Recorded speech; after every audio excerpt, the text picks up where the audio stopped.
Sila daw po yung mga nakinabang sa pagkamatay ni Ase Cabral.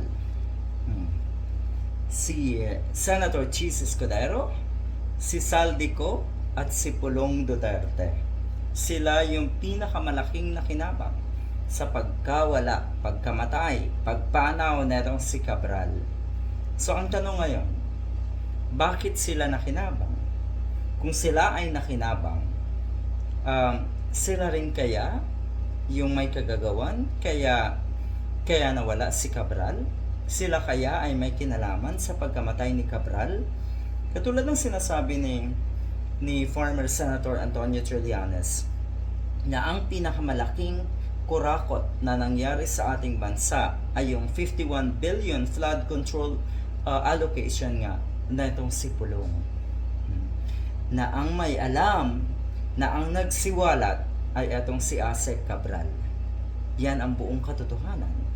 At eto daw na si Pulong ay close at kaibigan niya yung driver netong si Cabral. Ang galing, no?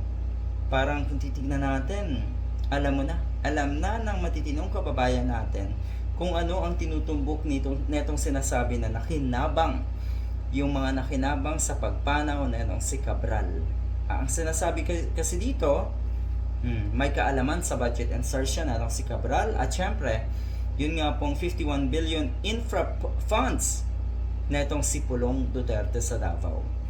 Ayon sa ulat, maraming nalalaman nga etong si Cabral tungkol sa budget insertions na pinangunahan ni Saldico at Chis Escudero.